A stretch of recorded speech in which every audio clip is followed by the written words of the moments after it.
We've got breaking news to report to you. Stand by for our preview of Channel 1.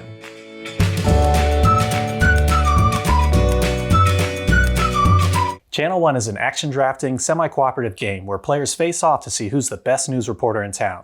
And I was interested to see if maybe our experience with our YouTube channel maybe gave us the edge. It didn't. It's a fun new game from the creators of Cultivate, and we'll tell you all about it after this quick how to play. Channel 1 is played over 3 rounds, with each round having 2 phases. The first phase consists of players drafting action cards, which they'll play in phase 2. Players can draft locations, sources, and inside scoop cards. In phase 2, players take turn playing their cards on open leads in order to earn points. Each open lead requires a location and a source in order to accumulate points. As long as the lead is open, other players can continue playing sources on the card to increase the point value. Whenever a player adds a location or source to a lead, they'll add their meeple to that lead, and then they will earn points at the end of the round. Leads must be closed before the end of the round to gain points. Any lead that is not closed by the end of the round will cause a station to lose a star, and if the station loses 5 stars, everyone loses. After 3 rounds, the player that has earned the most points from the leads wins. We were sent a copy of this game from the creators so that we could do this preview video, so thank you for sending it to us. Channel 1 comes to you from the same creators of the game Cultivate, which we've reviewed on this channel. And I really liked the funny humor and the fun art style of that game, and that continues in this game. You still have a lot of the funny humor, and you have the same kind of 2D art style. I'm not exactly 2D, but comical art style, but it's the same kind of feeling. So you feel like they're in the same game universe, although this is about news reporting and that one was about cult. So different subject, but still same universe. So besides following the artwork, one thing I really like about this game and most games, right, is it gives you that other parallel universe. Like, what if I was a news reporter? Like, how would I do being that? So this game kind of lets you explore that what if, just to see like, oh, okay, this is the kind of reporter I would be. I would go after these types of leads or stories. There are a lot of options to mix up the game depending on how many players you have. So if you have 2 players, you have fewer open leads. If you have more players, you'll have more open leads. However, there are many leads that you can use because it comes with 6 of each type of lead, and you only need 3 for each game that you play. So the 3 types of stories that you'll have a political story, you'll have a fluff piece, you'll have a business story, a sports story, an entertainment story, and a crime story. And those are all represented by the different colors and the different artwork that are on the different types of news stories that you have.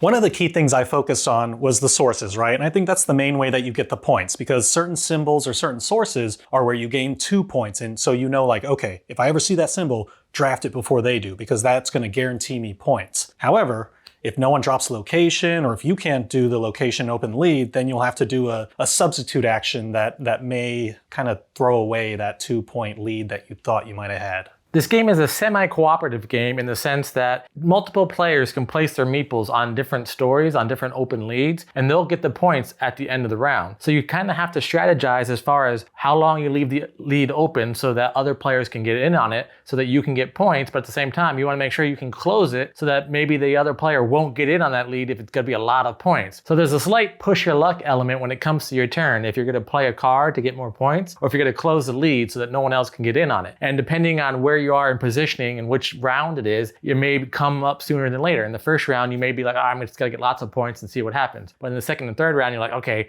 I'm close with that player, so I need to make sure they get locked out of this lead. So I gotta close that lead, and then I'll try to add points in on the back end. I like how they incorporated that semi-cooperative aspect. However, I don't feel I worried about it too much. I think we were kind of just doing our own thing enough that we did close it out, and we weren't really afraid of losing those stars. However, to stay true to the theming, I do like how they did that, because if you think about it, right, any organization, a news channel or whatnot, if you're not cooperating together, then it's bound to fail.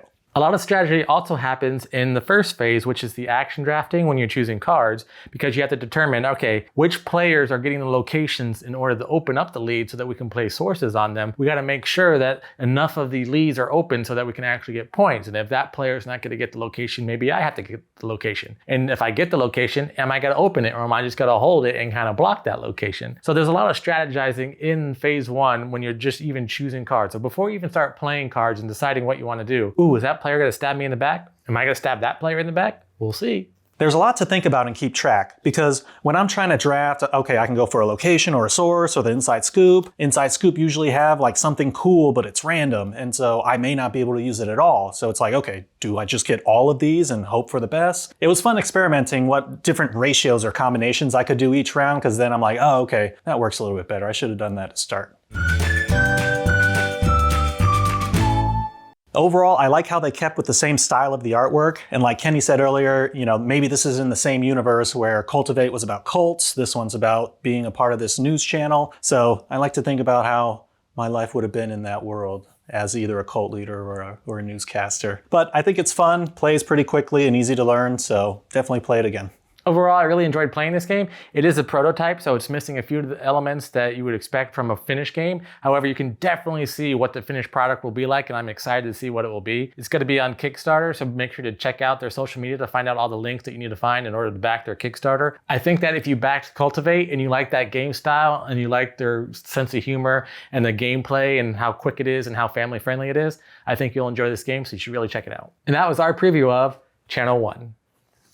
What'd you think? Are you ready to get out there and chase those leads? Let us know in the comments below. And if you're enjoying our content, please like this video and subscribe to our channel. And if you want to back Channel 1, check out the links in our description below. Until next time, I'm Lee. And I'm Kenny. I go party like a board gamer.